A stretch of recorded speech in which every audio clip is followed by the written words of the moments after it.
안녕하세요. 이사무엘 목사입니다. 2020년 9월 25일 목요일 청소년 매일 성경 큐티 시작하겠습니다. 오늘 본문 말씀은 창세기 49장 29절에서 50장 14절입니다. 그리고 나서 이스라엘이 아들들에게 당부했습니다. 나는 곧 죽을 것이다. 내가 죽으면 조상들이 계신 햇사람 에브론의 밭에 있는 동굴에 나를 묻어다오. 그 동굴은 가나안 땅인 마물의 동쪽 막벨라 밭에 있다. 아브라함 할아버지께서 무덤으로 쓰시려고 그 밭을 햇사람 에브론에게서 산 것이다. 아브라함과 할머니 사라가 그곳에 계시고 아버지 이삭과 내 어머니 리브가도 그곳에 계신다. 내 아내 레아도 내가 그곳에 묻었다.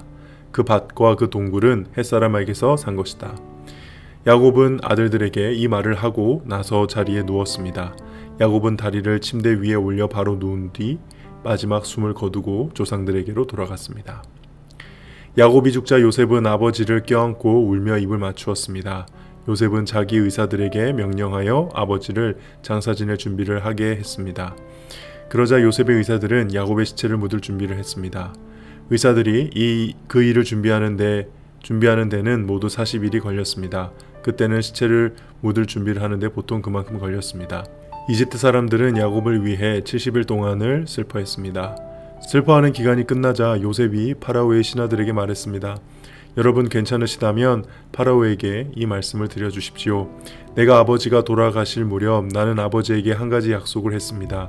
나는 아버지를 가나안 땅의 어느 동굴에 장사 지내 드리기로 약속했습니다. 그 동굴은 아버지께서 스스로 준비해 두신 동굴입니다. 그러니 내가 가서 아버지를 장사 지내고 올 수 있게 해주십시오. 파라오가 대답했습니다. 그대의 약속을 지키시오. 가서 아버지를 장사 지내 드리시오. 그리하여 요셉은 자기 아버지를 장사 지내러 갔습니다. 파라오의 모든 신하들과 파라오 궁전의 장로들과 이집트 땅의 모든 지도자들이 요셉을 따라갔습니다. 요셉의 모든 집안 사람들과 그의 형제들과 요셉의 아버지께 속한 집안 사람들은 어린아이들과 양떼와 소떼를 고센 땅에 남겨두고 요셉과 함께 갔습니다. 병거와 말을 탄 군인들도 요셉과 함께 갔습니다. 매우 엄청난 행렬이었습니다.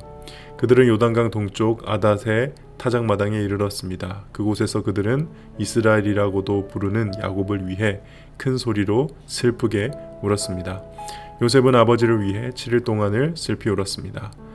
가나안에 살던 백성들이 아닷의 타작마당에서 사람들이 슬퍼하는 모습을 보고 저 이집트 사람들이 크게 슬퍼하고 있구나 라고 하고 말하면서 그곳의 이름을 아벨 미스라임이라고 불렀습니다. 이처럼 야곱의 아들들은 자기 아버지가 당한 말씀대로 행했습니다. 그들은 아버지의 시체를 가나안 땅으로 모시고 가서 마물의 근처에 막벨라 밭에 있는 동굴에 장사 지냈습니다. 그 동굴과 밭은 아브라함이 햇사람 에브론에게서 산 것입니다.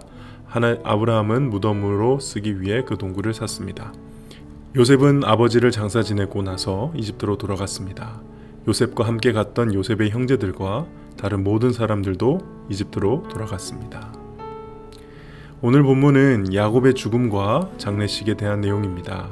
29절에 나는 곧 죽을 것이다 라고 되어 있죠. 이게 이제 개역개정 성경에는 내가 내 열조에게로 돌아가리니 라고 되어 있고요. 원어로 직역을 하면은 나는 나의 동족에게로 모아지기 시작했다. 마치 죽음으로 인해 모든 것이 끝난 게 아니라 어딘가 새로운 곳으로 다시 가는 것을 이야기하죠. 죽음은 끝이 아닙니다. 이 진리를 야곱은 알고 있었습니다. 그는 특별히 자신을 마물의 동쪽 막벨라 밭에 있는 굴에 묻어달라고 합니다. 이 밭이 어떤 밭인가요? 야곱의 할아버지 아브라함이 하나님의 약속을 믿고 아브라함의 자손들이 가나안 땅에서 번성하게 될 것이라는 그 약속을 믿고 구입한 자신의 매장지죠. 그래서 이 막벨라는 단순히 야곱 가문이 소유하고 있는 사유지, 매장지 이런 개념을 넘어서 하나님의 말씀이 도저히 이루어질 것 같지 않은 그런 상황에서도 하나님의 약속에 대한 그 믿음의 결단을 상징하는 것이 이 막벨라 밭에 있는 동굴입니다. 훗날 예레미야가 유다 왕국이 멸망하게 될 때 하나님께서 이제 아나돗의 밭을 사라. 지금은 바벨론에게 멸망당하지만 반드시 다시 돌아올 것이다. 그러니까 그 밭을 사라라고 했던 어떤 그런 메시지와 되게 유사한 것이죠. 그렇게 야곱은 자신의 인생을 마무리합니다. 그리고 야곱의 죽음은 창세기 46장 4절에 하나님께서 하신 말씀이 그대로 이루어진 것이죠. 야곱이 죽자 요셉과 아들들이 슬퍼했습니다. 그리고 야곱의 유언대로 야곱의 장례를 준비합니다. 여기는 이집트니까 아마도 이집트의 장례 의식에 따라서 야곱을 우리가 잘 아는 그 미라로 만들었을 것으로 보입니다. 보통 높은 신분일수록 미라를 만드는데 시간이 많이 걸린다고 하는데 야곱도 그 정도 걸린 것 같고요. 게다가 70일을 야곱을 위해 공식적으로 애도의 기간을 가졌다. 이거는 이집트 왕이 죽었을 때 72일을 애도했던 걸 생각하면 야곱이 이집트에서 죽을 때까지 극진하게 대접을 받았다는 것 알 수 있습니다. 물론 현직 총리 요셉의 아버지였기 때문이겠죠. 그렇게 요셉은 아버지의 유언과 약속을 지킵니다. 파라오에게 가나안 땅에 가서 장사 지내고 오겠다고 허락을 받고 많은 신하들을 데리고 가나안 땅으로 갑니다. 나중에 이제 그들의 수많은 후손들이 지금 이렇게 요셉이 갔던 그 길을 따라 그 길과 유사하게 모세를 따라서 이제 광야로 지나가게 돼서 가나안 땅으로 가게 되겠죠.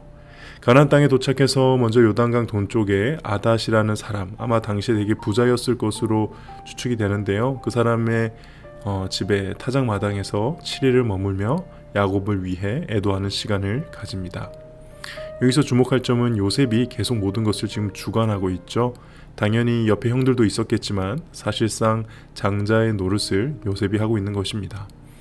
그런데 이집트 사람들이 가나안 땅에 와서 굉장히 많은 사람들이 왔댔잖아요. 그래서 슬퍼하는 모습을 보니까 그것을 지켜보던 가나안 사람들이 이름을 지어줬다고 하네요. 아벨 미스라임. 원래 이 아벨은 초원이라는 뜻이고요. 아마도 이 아벨이 아니라 에벨이었을 것으로, 그게 진짜 어원으로 보입니다. 에벨이 이제 해통, 슬픔이라는 뜻이거든요. 그리고 미스라임은 이집트인들, 그러니까 이집트인들의 슬픔, 그러니까 에벨 미스라임, 아벨 미스라임, 그렇게 된 것 같아요. 어쨌든 그렇게 모든 장례는 야곱의 유언대로 마무리가 됩니다. 그리고 성경 본문은 13절에 다시 한번 그 땅이 아브라함이 옛날 햇사람 에브론에게서 산 이스라엘의 땅임을 강조하죠.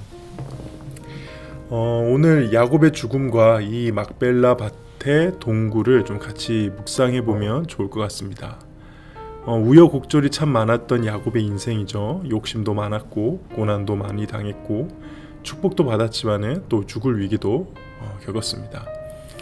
그의 파란만장한 인생도 결국 그 모든 사람이 가는 문, 죽음이라는 문턱을 넘어야 했고요. 그때는 마지막에 강조하며 제 유언을 남기게 됐는데 그게 이제 막벨라 동굴이었습니다. 거기에 나를 묻어달라. 단순히 죽을 자리에 대한 노인의 이유 없는 집착이었을까요? 아마도 이 야곱은 자신이 지금 이 이집트에 왜 오게 됐는지를 다시 한번 분명하게 기억하고 그에 맞게 행동한 것으로 지금 이게 보입니다. 창세기 46장에 보면요, 하나님께서 말씀하셨습니다. 나는 하나님 곧 내 아비의 하나님이라 이집트로 가는 것을 두려워하지 말라. 내가 거기에서 너의 자손들을 큰 나라로 만들어줄 것이다. 나도 너와 함께 이집트로 갈 것이며 너를 다시 이집트에서 나오게 할 것이다. 여기서 이집트에서 많은 자손들이 번성하게 되고 다시 하나님이 약속하신 가나안 땅으로 돌아가는 게 하나님의 뜻이라는 것을 야곱은 알고 있었고요. 그게 하나님의 이게 원대한 계획과 섭리구나. 내가 그 속에서 내가 맡은 역할을 하는 것이구나. 이것을 야곱이 깨닫지 않았을까. 그래서 자신의 마지막 장례를 통해서 자손들이 그 하나님의 약속과 말씀을 다시 한번 상기시키고 다시 내가 돌아가야 할 곳이 어디인지를 분명히 보여준 것. 그게 아마 야곱의 의도가 아니었을까 깊이 좀 묵상해보고 생각을 해봅니다. 야곱과 그의 백성들, 이스라엘 백성들이 결국 돌아가야 할 가나안 땅을 그리며 사는 그 모습은 우리가 본향을 그리며 천국을 그리며 이 땅에 살아가는 우리 신자들의 모습과도 유사한 것 같습니다. 이집트는 우리가 영원히 있을 것이 아니죠. 가나안이 우리에게 약속된 곳입니다. 오늘도 그 영원한 본향을 바라보며 이 땅에서 하루하루 오늘도 그 영원한 본향을 바라보며 이 땅에서 살아가는 저와 여러분이 되기를 주님의 이름으로 축복합니다. 기도하겠습니다. 하나님 아버지, 우리는 언젠가 다시 주님 앞에 돌아가야 할 죽음을 이길 수 없는 나약한 인간들입니다. 그러나 본향을 약속받은 하나님의 자녀로서 이 땅에서 당당하게 살게 하시고 하나님의 말씀과 약속을 기억하며 붙들며 오늘 하루도 승리하게 하여 주시옵소서. 예수 그리스도 이름으로 기도하옵나이다. 아멘.